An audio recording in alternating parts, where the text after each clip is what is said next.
इयत्ता 12वी विषय समाजशास्त्र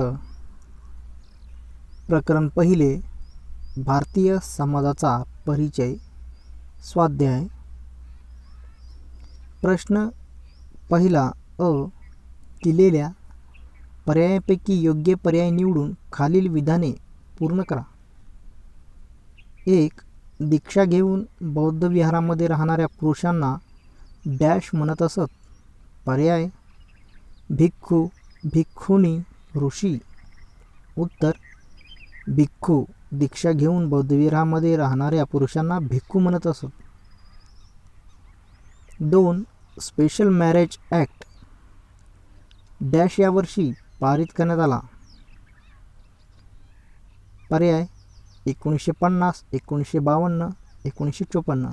उत्तर 1954. स्पेशल मॅरेज ॲक्ट 1954 यावर्षी पारित करण्यात आला. ब. पुढील प्रत्येक गटातील चुकीची जोडी ओळखा व दुरुस्त करून लिहा. जोड्या आहेत. 1. राजमार्ग हिंदू धर्म. 2. तीर्थकर जैन धर्म.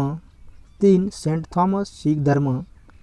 4. अष्टांगमार्ग बौद्ध धर्म. तर यामधील चुकीची जी जोडी आहे ती आहे 3 नंबर सेंट थॉमस शीख धर्म. तर त्या जोगी योग्य जोडी होईल सेंट थॉमस ख्रिस्ती धर्म. क. प्रत्येक विधान वाचा आणि चौकटीत दिलेल्या योग्य संज्ञा ओळखून लिहा. चौकटीत दिलेल्या संज्ञा आहेत. ब्राह्मो समाज, डॉक्टर B.R. आंबेडकर, हरिजन सेवक संघ. 1. राजा राममोहन रॉय यांनी स्थापन केलेली संघटना. उत्तर ब्राह्मो समाज. 2. भारतीय संविधानाच्या मसुदा समितीचे अध्यक्ष. उत्तर डॉक्टर B.R. आंबेडकर. ड. अधोरेखित शब्दाच्या जागी अचूक शब्द लिहून विधाने पूर्ण करा. 1. मध्ययुगीन काळात खानक्वा या धार्मिक स्वरूपाच्या संस्थांमध्ये प्राथमिक शिक्षण दिले जाई. अधोरेखित शब्द आहे प्राथमिक. उत्तर मध्ययुगीन काळात खानक्वा या धार्मिक स्वरूपाच्या संस्थांमध्ये अल्लाहविषयीच्या परमोच्च तत्वांचे शिक्षण दिले जाई. 2. थिओसॉफिकल सोसायटी स्थापन करण्यात महात्मा गांधींचा पुढाकार होता. तर या जागी योग्य शब्द होईल श्रीमती ॲनी बेझंटचा. थिओसॉफिकल सोसायटी स्थापन करण्यात श्रीमती ॲनी बेझंटचा पुढाकार होता. प्रश्न दुसरा टिपा लिहा. 1. पूर्व वैदिक काळातील शिक्षण व्यवस्था. उत्तर पूर्व वैदिक काळात गुरुकुलात संस्कृत भाषेतील वैदिक ग्रंथाचे अध्ययन अध्यापन मौखिक पठण पद्धतीने केले जात असे. वैदिक शिक्षणासाठी गुरुकुलात प्रवेश करण्यापूर्वी ब्राह्मण, क्षत्रिय आणि वैश्य या वर्गातील विद्यार्थ्यांवर उपनयन संस्कार होणे आवश्यक होते. क्षत्रिय वर्णाचे विद्यार्थी प्रशासन आणि युद्धनीतीचे, वैश्य उद्योग व्यवसायास उपयुक्त बाबींचे आणि ब्राह्मण चारही वेदांवर प्रभुत्व प्राप्त करण्याचे शिक्षण घेत असत. गुरुकुलात वास्तव्य असे तोपर्यंत ब्रह्मधर्माचे पालन करावे लागत असे. शिक्षणाची उद्दिष्टे तल्लख बुद्धी व व्यक्तिमत्वाचा विकासही होती. सत्यावर आधारित आचरण, विहित कर्तव्यांचे पालन, गुरु आणि मातापिता यांच्या प्रति निष्ठा आणि औदार्य या गुणांना महत्त्व होते. ऋषी, मुनी आणि द्रष्ट्या व्यक्तींनी ज्ञाननिर्मिती, ज्ञानसंवर्धन आणि पुढील पिढीस ज्ञानाचे हस्तांतरण करण्याचे काम केले. स्त्रियांना वेदांचे शिक्षण घेण्याची मुभा होती. वेदविद्या प्राप्त केलेल्या स्त्रियांना समाजात मानाचे स्थान होते. 2. मध्ययुगीन काळातील भारतीय स्त्रियांचे सामाजिक स्थान. उत्तर. मध्ययुगीन काळात स्त्रियांना सामाजिक मान दिला जात नव्हता. मध्ययुगीन काळात पितृप्रधान पद्धती होती.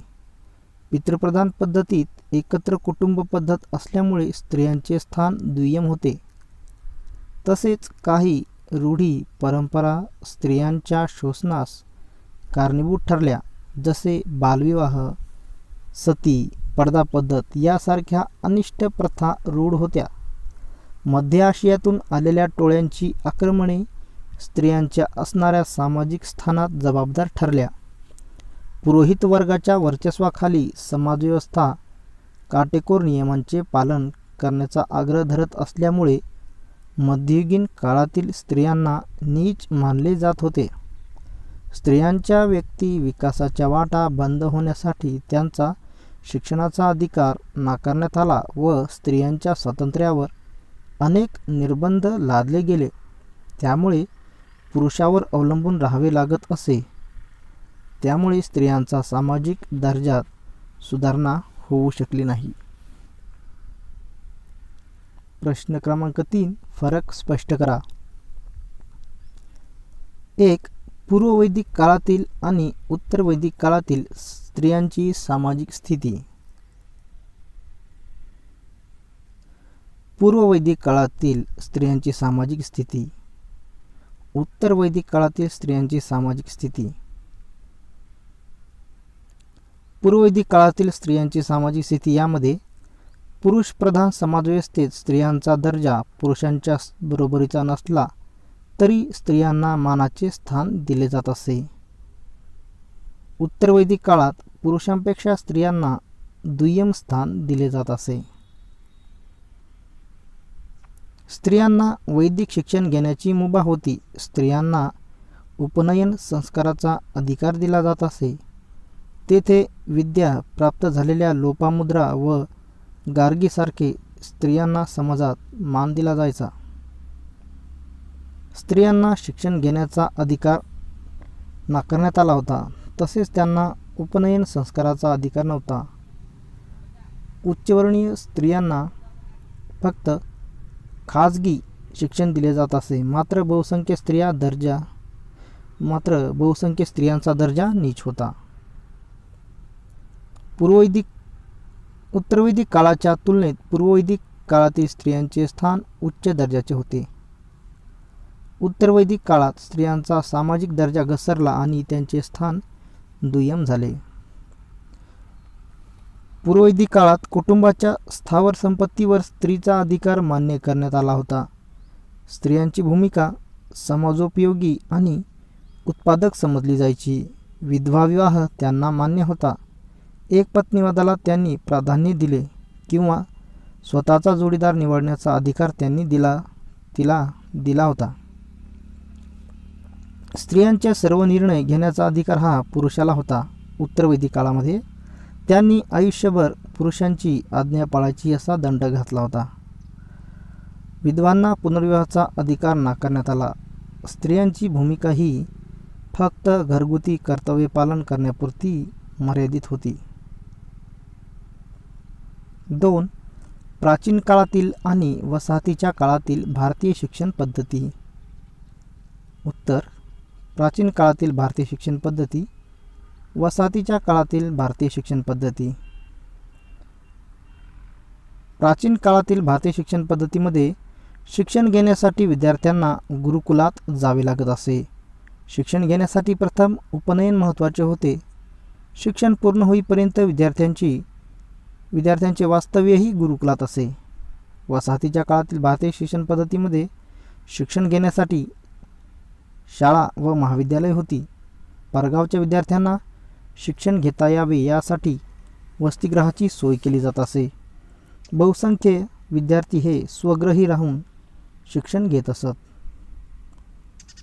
प्राचीन काळातील शिक्षण पद्धतीमध्ये संस्कृत भाषेतील वैदिक ग्रंथाचे अध्यापन करण्यासाठी मोठी पद्धती वापरली जात असे. वसाहतीच्या काळातील शिक्षण पद्धतीमध्ये शिक्षण घेण्यासाठी इंग्रजी भाषेचा वापर केला जात असे. प्राचीन काळातील शिक्षण पद्धतीमध्ये वैदिक काळात वेगवेगळ्या वर्णातील शिक्षण हे वेगवेगळे होते. तसेच वैदिक काळात लेखनकला अवगत नसल्याने ब्राह्मण वेदातील ज्ञान मुखतगत करत क्षत्रिय प्रशासन युद्धनीतीचे शिक्षण दिले जात असे. वैश्य यांना उद्योग व्यवसायासाठी शिक्षणाची प्राप्ती करून दिली जायची.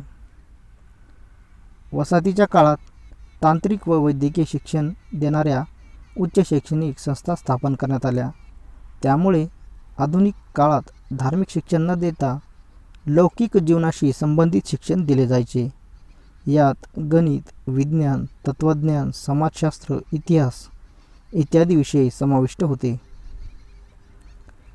वैदिक प्राचीन काळात सर्व वर्णातील लोकांना, स्त्रियांना शिक्षण घेण्याचा अधिकार आहे असे प्रतिपादन करण्यात आले असले तरी शिक्षण सार्वत्रिक नव्हते.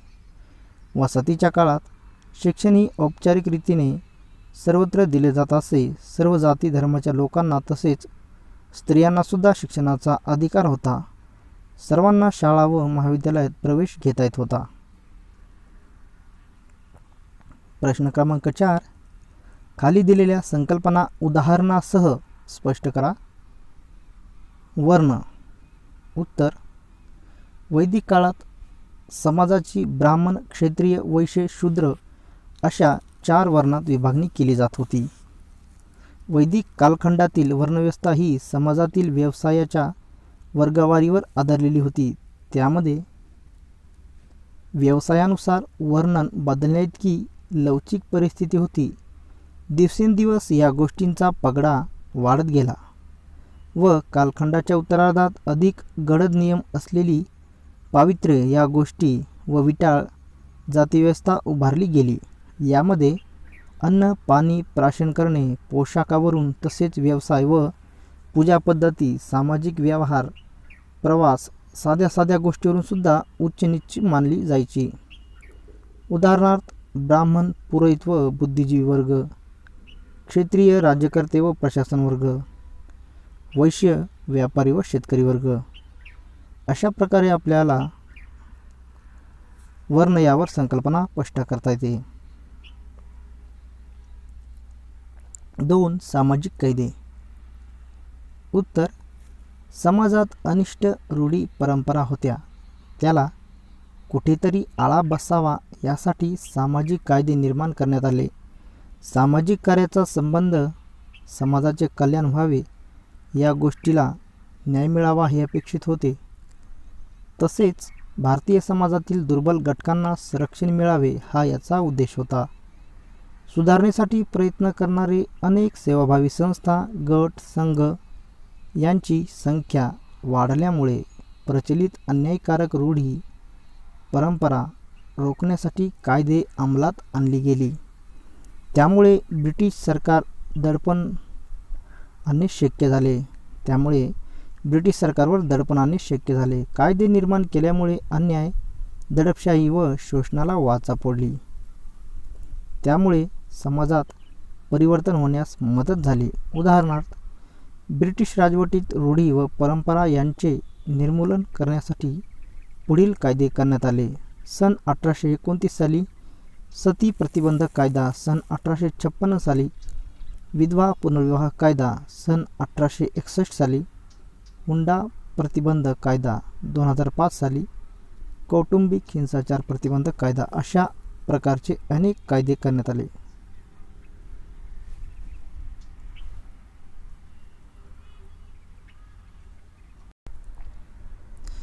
प्रश्न 5 अ. पुढील संकल्पना चित्र पूर्ण करा. स्वातंत्र्योत्तर भारतातील राज्यसंस्था. तर याचं उत्तर आहे स्थानिक स्वराज्य संस्था, संघ, केंद्र सरकार, केंद्रशासित प्रदेश, राज्य सरकार. ब. खालील विधान चूक की बरोबर हे सांगून सहकार्य स्पष्ट करा. 1. वसाहतवाद्यांच्या कायद्यांचा भारतीय समाजावर लक्षणीय प्रभाव पडला. उत्तर. वरील विधान बरोबर आहे. कारण वसाहतवादी नेत्यांचे कार्य सुलभ व्हावे म्हणून अनेक कायदे काढले. त्याचा भारतीय समाजावर चांगलाच प्रभाव पडला. 1861 इंडियन काउन्सिल ॲक्टद्वारे भारतामध्ये विधिमंडळ स्थापन झाले. सन 1892, 1909 आणि 1919मध्ये मोठ्या प्रमाणात विस्तार करण्यात आला. सन 1935 या गव्हर्नमेंट ऑफ इंडिया कायदा हा भारतीय संविधानाचा महत्त्वाचा पाया आहे. भारतामध्ये उच्च शिक्षणाची सुरुवात ही सन 1856चा इंडियन युनिव्हर्सिटीज ॲक्ट द्वारा करण्यात आली. त्यातून लोकांच्या बुद्धीत वागण्यात फरक पडला आहे आणि तेव्हापासून सामाजिक सुधारणा चळवळी हाती घेतल्या. ब्रिटिश राज्यकर्त्यांनी अनेक अनिष्ट सामाजिक रूढी व प्रथा बंद होण्यासाठी कायदे केले. त्यातून खूप अशा सामाजिक सुधारणांना उत्तेजन मिळाले, चालना मिळाली. 2. बौद्ध धर्म हा भारत व भारताबाहेरील अनेक भागांमध्ये पसरला आहे. उत्तर: वरील विधान जे आहे ते बरोबर आहे, कारण बौद्ध धर्माला सम्राट अशोकासारख्या राज्यकर्त्यांनी आश्रय दिल्याने त्याचा प्रचार व प्रसार भारत व भारताबाहेरही झाला. बौद्ध धर्म समाजातील सर्वसामान्य लोकांपर्यंत पोहोचण्यासाठी गौतम बुद्धांनी आपला उपदेश पाली भाषेत लोकांपर्यंत पोहोचवला. बाहेरील भरपूर देशात बौद्ध धर्माचा प्रसार झाला. त्यामध्ये तिबेट, चीन, मंगोलिया, म्यानमार, जावा, सुमात्रा, श्रीलंका इत्यादी देशांचा समावेश होता. गौतम बुद्धाने वैदिक धर्मातील अनिष्ट प्रथा, वर्णभेद, पुरोहित वर्गाचे वर्चस्व, यज्ञविधी, पशुबळी यांना विरोध केला. अशा अनेक वाईट परंपरा नष्ट केल्याने समाजातील सर्व स्तरातील व्यक्ती या धर्माकडे आकृष्ट झाल्याने त्याचा भारतात वेगाने प्रसार झाला. प्रश्न क्रमांक 6. आपले मत नोंदवा. 1. जैन आणि बौद्ध धर्मामुळे लोकांमध्ये आशा निर्माण झाली. उत्तर: उत्तर वैदिक काळात वर्णपद्धती अधिकाधिक ताठ होत गेली आणि तिचे रूपांतर उच्च नीचतेच्या स्तरामध्ये झाले. पुरोहित वर्गाच्या वर्चस्वामुळे पवित्र आणि अपवित्र या विचारांच्या आधारे समाजात बहुसंख्य असलेल्या शूद्र आणि अतिशूद्रांना सामाजिक अवहेलना व शोषणाला सामोरे जावे लागले. पुरुषप्रधान संस्कृतीमुळे स्त्रियांना गौणत्व प्राप्त झाले. या प्रतिकूल परिस्थितीत वर्धमान महावीर आणि गौतम बुद्ध यांनी प्रस्थापित रूढी व परंपरांना विरोध केला. मोक्षाचा हक्कही समाजातील सर्व घटकांना असल्याचे प्रतिपादन केले. स्त्री पुरुष समतेचा विचार लोकभाषेत मांडला. त्यामुळे सर्वसामान्य लोकांचा आत्मविश्वास वाढला आणि जीवनाविषयी आशा निर्माण झाली. 2. समाज सुधारणेच्या चळवळी 21व्या शतकातही सुरू आहेत. उत्तर: सामाजिक विषमता, दुर्बल घटकांचे शोषण आणि त्यांच्यावर होणारे अन्याय हे प्राचीन काळापासून आजतागायत कायम आहे. वर्धमान महावीर आणि गौतम बुद्ध यांच्या बंडखोरीमुळे समाजाच्या सर्व स्तरांतील व्यक्ती आश्वस्त झाल्या. भक्ती संप्रदायातील संतांच्या प्रयत्नांमुळे समतेचा आणि मानवतेचा संदेश सर्वदूर पोहोचला. ब्रिटिश राजवटीत काही अनिष्ट रूढी व प्रथांचे निर्मूलन करणारे कायदे झाले.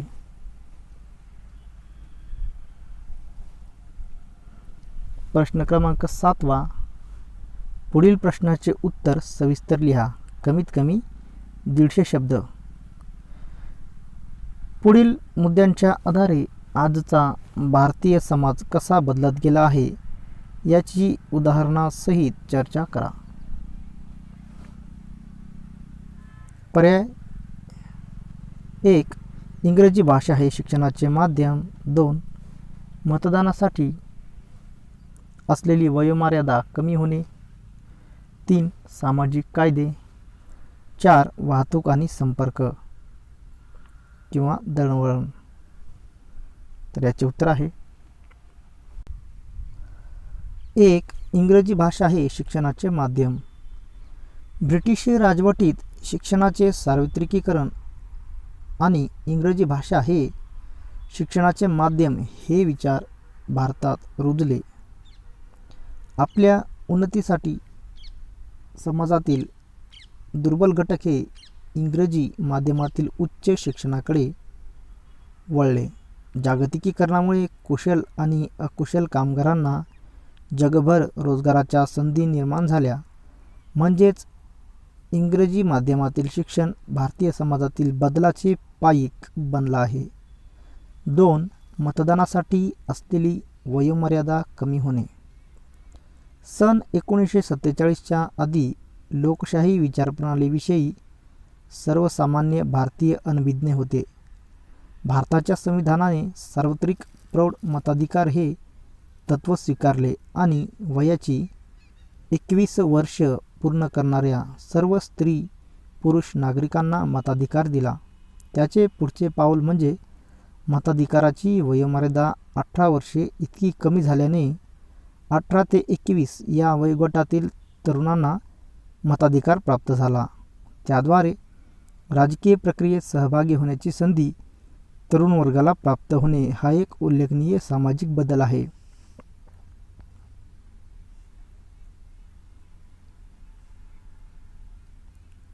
तीन. सामाजिक कायदे. परंपरानिष्ठ आणि पुरुषसत्ताक भारतीय समाजात आदिवासी, शूद्र व अतिशूद्र आणि स्त्रियांवर अन्याय होत असे. त्यांचे अंशतः परिमार्जन ब्रिटिश राजवटीत सामाजिक सुधारणा कायद्यामुळे झाले. स्वातंत्र्योत्तर कालखंडात सामाजिक कायद्यामुळे सामाजिक परिवर्तनाला गती प्राप्त झाली. म्हणजेच सामाजिक बदल प्रक्रियेला सामाजिक कायद्यांनी हातभार लावला. वाहतूक आणि संपर्क. स्थितिशील भारतीय समाजात 19व्या शतकाच्या उत्तरार्धात वाहतूक आणि संपर्क साधनांतील प्रगतीमुळे बदलाचे वारे वाहू लागले. 20व्या शतकात वाहतूक व संपर्क साधनांत उत्तरोत्तर प्रगती होत गेली आणि सामाजिक बदलास गती प्राप्त झाली. 20व्या शतकाच्या उत्तरार्धात संगणक, आंतरजाल आणि स्मार्टफोन हे सर्वसामान्यांच्या वाक्यात आले. समाजातील सर्व घटक निदान संपर्क माध्यमांच्या क्षेत्रात समान पातळीवर आले. प्रकरण 2. भारतीय समाजाचे वर्गीकरण. स्वाध्याय. प्रश्न क्रमांक 1 अ. दिलेल्या पर्यायांपैकी योग्य पर्याय निवडून खालील विधाने पूर्ण करा. 1. डॅश समुदायामध्ये दुय्यम प्रकारचे नातेसंबंध महत्त्वाचे असतात. पर्याय: ग्रामीण, आदिवासी, शहरी. उत्तर: शहरी. शहरी समुदायामध्ये दुय्यम प्रकारचे नातेसंबंध महत्त्वाचे असतात. 2. 55% पेक्षा जास्त आदिवासी लोकसंख्या भारताच्या डॅश भागात आढळते. पर्याय: पश्चिम, मध्य, दक्षिण. उत्तर: मध्य. 55% पेक्षा जास्त आदिवासी लोकसंख्या भारताच्या मध्य भागात आढळते. ब. पुढील प्रत्येक गटातील चुकीची जोडी ओळखा व दुरुस्त करून लिहा. जोड्या आहेत: 1. जमीन मालक जमीनदार. 2. ग्रामीण विकासासाठी घेतलेला पुढाकार समुदाय विकास कार्यक्रम. शासनाची त्रिस्तरीय व्यवस्था एकात्मिक ग्रामीण विकास कार्यक्रम. आणि 4. प्राथमिक व्यवसाय पारंपरिक समाज. तर यातील चुकीची जोडी आहे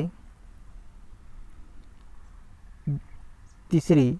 शासनाची त्रिस्तरीय व्यवस्था एकात्मिक ग्रामीण विकास कार्यक्रम.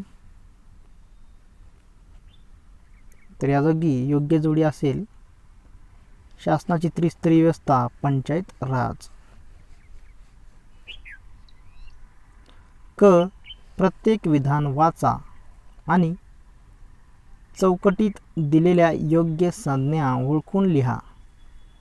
चौकटीत दिलेल्या संज्ञा आहेत: शहरी समुदाय, देवराई, ग्रामदेवता. 1. आदिवासी समुदायातील पवित्र वने, देवराई. 2. पांढरपेशी गुन्हेगारीची उदाहरणे, शहरी समुदाय. ड. अधोरेखित शब्दाच्या जागी अचूक शब्द लिहून विधाने पूर्ण करा. 1. शहरी समुदायातील व्यक्तीचे स्थान बहुतांश वेळा अर्पित स्वरूपाचे असते. अधोरेखित शब्द अर्पित, तर या जागी शब्द असेल अर्जित. शहरी समुदायातील व्यक्तीचे स्थान बहुतांश वेळा अर्जित स्वरूपाचे असते.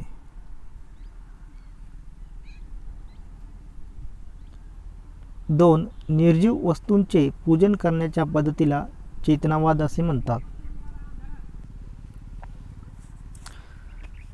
तर याचं उत्तर असेल अधोरेखित शब्द चेतनावाद, तर याचे उत्तर ही चेतनावादच असेल.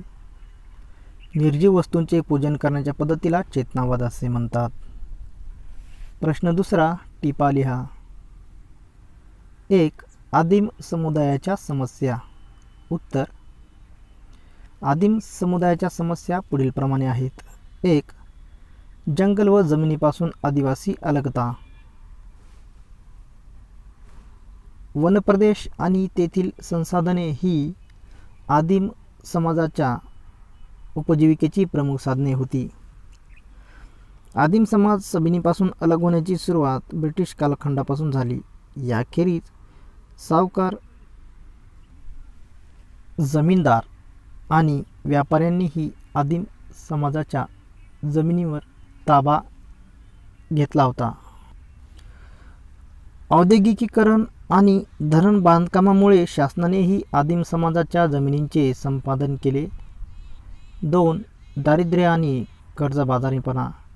आदिम जमातीचे व्यवसाय साध्या तंत्रज्ञानावर आधारित आहेत. बहुतांश आदिम जमाती दारिद्र्य रेषेखाली जीवन जगत आहेत.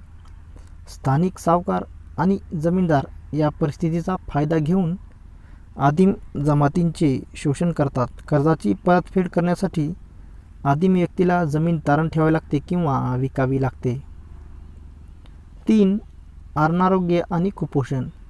भारतातील बहुतांश आदिम जमाती पाण्यापासून होणाऱ्या संसर्गजन्य रोगांनी बाधित आहेत. लहान मुले जन्मतःच कुपोषित असतात. कुपोषणामुळे बालमृत्यूंचे प्रमाण अधिक आहे. 4. निरक्षरता. भारतात सर्वाधिक निरक्षरता आदिवासी समुदायात आहे. दारिद्र्यामुळे मुलांनी अर्थार्जन करावे अशी पालकांची अपेक्षा असते. आदिवासी वस्तीपासून दूर अंतरावर शाळा असतात. अभ्यासक्रम ज्या भाषेत आदिवासी अनभिज्ञ आहेत त्यात शिकवला जातो. शासकीय प्रयत्नानंतरही आदिवासी समुदायात शिक्षणाविषयी स्वारस्य निर्माण झालेले नाही. 2. शहरी समुदायाची वैशिष्ट्य. उत्तर. 1. बहुजिन्सीपणा. शहरी समुदायात सामाजिक व सांस्कृतिक बहुजिन्सीपणा असतो. जाती, भाषा, धर्म, वर्ग आणि व्यवसायांची विविधता असते. 2. लोकसंख्येची अधिक घनता. ग्रामीण समुदायाच्या तुलनेत शहरी समुदायात लोकसंख्येची घनता अधिक असते. त्याचे कारण ग्रामीण भागातील लोक शहरी भागात सतत स्थलांतर करीत असतात. 3. विभिन्न व्यवसाय. शहरात व्यवसायांचे विशेषीकरण झाले असल्याने व्यापार, उत्पादन, व्यावसायिक व शासकीय सेवेत लोकांना रोजगार प्राप्त होत असतो. 4. सामाजिक गतिशीलता. शहरी भागात वर्गव्यवस्थेचे प्राबल्य असल्याने शिक्षण व व्यवसाय महत्त्वाचे असतात. स्वबळावर व गुणवत्तेच्या आधारे व्यक्तीस आपला सामाजिक दर्जा वाढवता येतो. 5. दुय्यम नातेसंबंध. शहरी समुदायात व्यक्तीतील सामाजिक संबंध औपचारिक, व्यक्तिनिरपेक्ष आणि तुटक असतात. 6. विभक्त कुटुंब पद्धती. नोकरी, व्यवसायाच्या कारणास्तव स्थलांतर करणाऱ्या व्यक्तींचे कुटुंब पती, पत्नी आणि त्यांची जननी इतपत मर्यादित असते. 7. पायाभूत सेवांची उपलब्धता. पिण्याचे पाणी, वीज, गॅस, इंटरनेट, टेलिफोन, रस्ते व वाहतुकीच्या साधनांची निर्मिती शहरात अधिक असते. 8. औपचारिक सामाजिक नियंत्रण. विधिनियम, पोलीस व न्याय यंत्रणा ही सामाजिक नियंत्रणाची साधने आहेत. प्रश्न 3, फरक स्पष्ट करा. 1. ग्रामीण अर्थव्यवस्था आणि शहरी अर्थव्यवस्था. ग्रामीण अर्थव्यवस्था, शहरी अर्थव्यवस्था. ग्रामीण अर्थव्यवस्थेत छोटे व सीमांत शेतकरी व शेतमजूर दुर्बल घटक आहेत. शहरी अर्थव्यवस्थेत असंघटित क्षेत्रातील कामगार हे दुर्बल घटक आहेत. ग्रामीण अर्थव्यवस्था ही कृषी प्रधान आहे.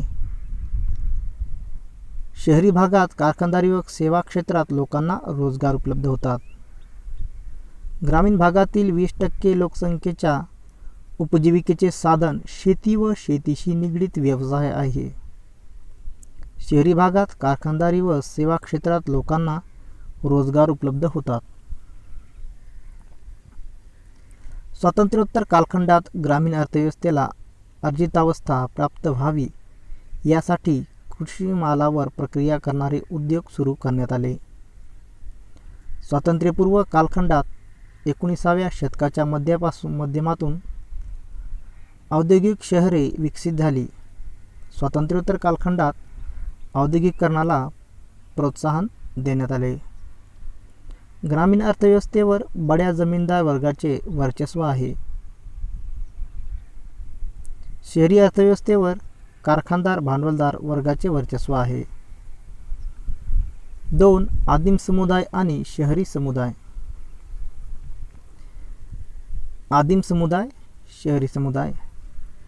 आदिम समुदायाचे जीवन सर्वस्वी निसर्गावर अवलंबून असते, त्यामुळे त्यांच्या जीवनावर निसर्गाचा प्रभाव असतो. उदाहरणार्थ हवा, पाऊस, पाणी इत्यादी. शहरी समुदाय यावर कृत्रिम व मानवनिर्मित गोष्टींचा प्रभाव अधिक असतो. उदाहरणार्थ पाणी पुरवठा, वीज पुरवठा, अन्नधान्य पुरवठा इत्यादी. आदिम समुदायाच्या शैक्षणिक व आर्थिक मागासलेपणा आढळते. शिक्षण व रोजगाराच्या सोयी अत्यल्प असतात. शहरी समुदायातील लोक सुरक्षित असतात. विविध प्रकारचे शिक्षण घेता येते. शहरातून चांगली आर्थिक प्राप्ती होते. आदिवासी समूह विखुरलेले असून एक जमात दुसऱ्या जमातीपासून विखुरलेली आहे. शहरी समुदाय अनेक जाती, धर्म व पंथ यांनी बनलेला असून हे लोक एकमेकांजवळ एकाच वस्तीत राहतात. आदिम समुदायात दळणवळणाच्या अपुऱ्या साधनामुळे या समूहांचा बाहेरच्या जगाशी फारसा संपर्क नसतो. त्यांचे जीवन त्यांच्यातच सामावलेले असते. शहरी समुदायाच्या दळणवळणाच्या साधनामुळे विविध शहरे व खेडी एकमेकांशी जोडलेली असून हवाई मार्गाने प्रदेशांशी जोडली गेली आहेत. आदिम समुदायाचा आकार हा खूप छोटा असतो. शहरी समुदायाचा आकार आणि लोकसंख्येच्या आदिम समुदायाच्या तुलनेत खूप जास्त असतो. प्रश्न क्रमांक 4. पुढे दिलेल्या संकल्पना उदाहरणासह स्पष्ट करा. 1. शहरी गुन्हेगारी. उत्तर: शहरी गुन्हेगारी वाढत्या शहरीकरणाचा परिपाक आहे. असा प्रचलित समज आहे की झोपडपट्टीत राहणारे दरिद्री आणि उपेक्षित गुन्हेगारीकडे वळतात. मात्र हा समज चुकीचा आहे, कारण झटपट पैसा प्राप्त करून ऐषारामी जीवन जगण्यासाठी वरिष्ठ वर्गातील लोकही गुन्हेगारीकडे वळतात.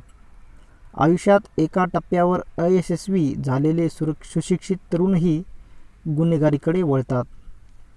राजकारणी आणि अभिजन वर्गाच्या आशीर्वादाने गुंडांच्या टोळ्या पोसल्या जातात. कालांतराने हेच गुंड पैसा आणि पाशवी बळाचा वापर करून राजकारणात प्रवेश करतात आणि उच्चपदस्थ होऊन बसतात. स्त्रियांचे अपहरण व अतिप्रसंग, सायबर व आर्थिक गुन्हे शहरात मोठ्या प्रमाणात वाढले आहेत. गुन्हेगारीमुळे शहरी जीवन अत्यंत असुरक्षित बनले आहे.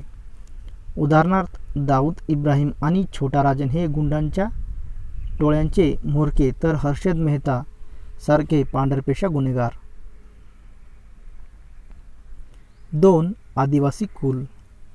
उत्तर: कुल हा आदिम समाजाचा अविभाज्य भाग आहे.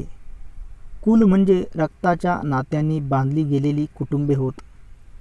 त्यांच्या वंशाची सुरुवात वास्तविक किंवा काल्पनिक व्यक्तीपासून किंवा वस्तूपासून झालेली असते. भारतातील बहुतांश जमाती बहिर्विवाह, कुल आणि वंशपरंपरा यामध्ये विभागलेले आहेत.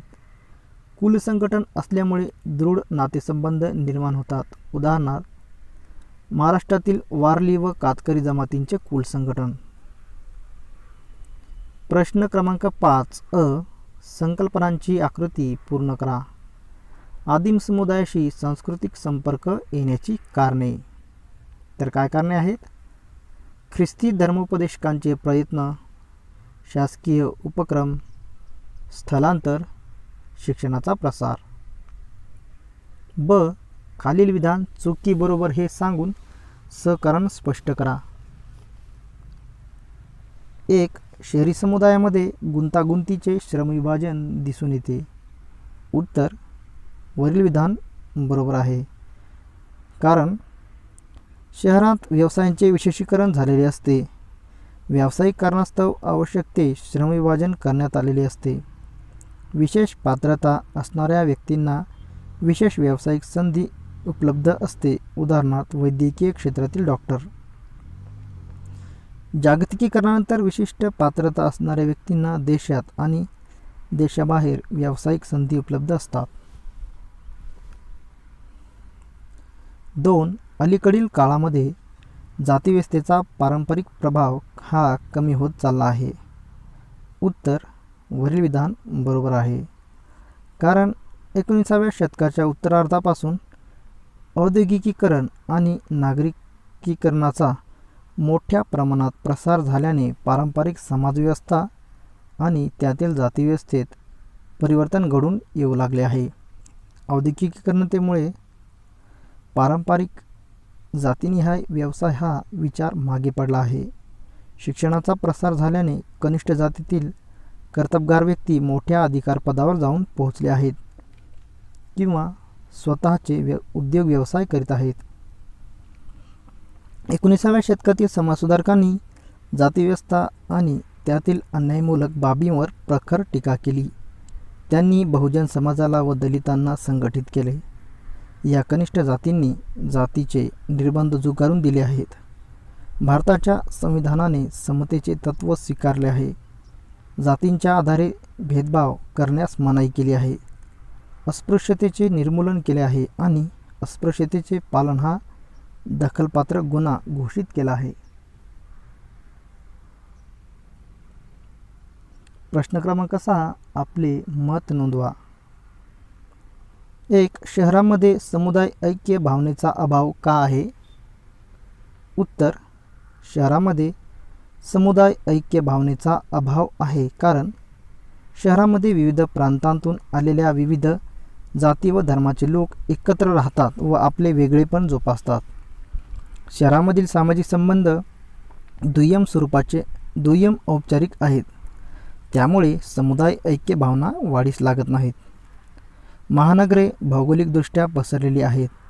निवासाचे स्थान कामाच्या स्थानापासून लांब अंतरावर असते. निवासी क्षेत्रात व्यक्तीचे वास्तव्य दिवसातील अल्प काळ असल्याने इतरांच्या संपर्कात ते येत नाहीत. फ्लॅट संस्कृतीच्या प्रसारामुळे आपल्या शेजारी कोण राहतात तेही अनेकांना माहीत नसते. प्रत्येक कुटुंब स्वकेंद्रित असते. ते समुदाय ऐक्य भावनेला पोषक नसते. 2. शहरी विकासाची गरज स्पष्ट करा. उत्तर: शहरी विकासाची गरज पुढीलप्रमाणे स्पष्ट करता येईल. स्वातंत्र्योत्तर कालखंडात ग्रामीण भागातून शहरी भागात लोकांचे स्थलांतर मोठ्या प्रमाणात झाले आहे. सन 2030 अखेर भारतातील बहुसंख्य लोकांचे वास्तव्य शहरात असेल. औद्योगिक उत्पादनाची चक्रे शहरी भागातच फिरतात. त्यातून रोजगारांची निर्मिती होते. राष्ट्रीय उत्पन्नात शहरी भागाचा वाटा 70% पेक्षा अधिक आहे. जागतिकीकरणाच्या या कालखंडात टिकून राहायचे असेल तर शहरांचा विकास करणे गरजेचे आहे. प्रश्न क्रमांक 7. पुढील प्रश्नाचे उत्तर सविस्तर लिहा. कमीत कमी 150 शब्द. पारंपरिक समाज रूढी, परंपरा आणि श्रद्धांना अनुसरून वागणारा असतो. वरील विधान कुटुंब अथवा धर्मव्यवस्थेच्या संदर्भाने उदाहरणे देऊन स्पष्ट करा. पारंपरिक समाजात बदल घडवून आणण्याच्या 3 मार्गावर चर्चा करा. उत्तर अ. पारंपरिक समाज. भारतातील ग्रामीण समुदाय हा परंपरानिष्ठ समाज आहे. ग्रामीण समाजावर रूढी, परंपरा व श्रद्धांचा पगडा असल्याने कालबाह्य झालेल्या परंपरा व अंधश्रद्धांच्या आधारे सामाजिक नियमन होत असते. ग्रामीण समुदायातील बहुसंख्य लोक निरक्षर किंवा अर्धशिक्षित असल्याने विवेकनिष्ठ पद्धतीने सामाजिक संस्था व व्यवहाराकडे बघण्याची क्षमता त्यांच्यात नसते. प्रस्थापित नेतृत्वाचे हितसंबंध हे सामाजिक रूढी व परंपरांशी निगडीत असल्याने त्याविरुद्ध वक्तव्य वा कृती करणाऱ्या समाजसुधारकांना पारंपरिक सामाजिक रोषास सामोरे जावे लागले होते. ब. उदाहरणे. कुटुंब व्यवस्थेच्या संदर्भात समाजावरचा रूढी, परंपरा व अंधश्रद्धांचा पगडा पुढील उदाहरणांद्वारा स्पष्ट होईल. 1. बालविवाह. मध्ययुगापासून बालविवाहाची प्रथा रूढ झाली. ब्रिटिश राजवटीत व स्वातंत्र्योत्तर कालखंडात बालविवाह प्रतिबंधक कायदे करण्यात आले असले तरीही हे ग्रामीण भागात आणि विशेषतः मागास राज्यात बालविवाह मोठ्या संख्येने होतात. बालविवाहातून बालविधवा आणि सतीची प्रथा जन्माला येते. रूपकैवर सारख्या सती प्रकरणाचे धर्माच्या नावाने उदात्तीकरण केले. 2. स्त्रियांचे दुय्यम स्थान. पुरुषप्रधान समाज आणि पितृसत्ताक कुटुंबात स्त्रियांचे स्थान दुय्यम गौण आहे. 19व्या शतकाच्या उत्तरार्धापर्यंत त्यांना शिक्षणाचा अधिकार नाकारण्यात आला. आर्थिकदृष्ट्या त्या परावलंबी होत्या आणि मनुस्मृतीसारख्या ग्रंथात शूद्रांपेक्षा स्त्रियांना हीन लेखण्यात आले होते. मनुवादी विचारांचा पगडा आजही ग्रामीण समाज आणि परंपरानिष्ठ कुटुंबावर असणे हे दुर्दैवी वास्तव आहे.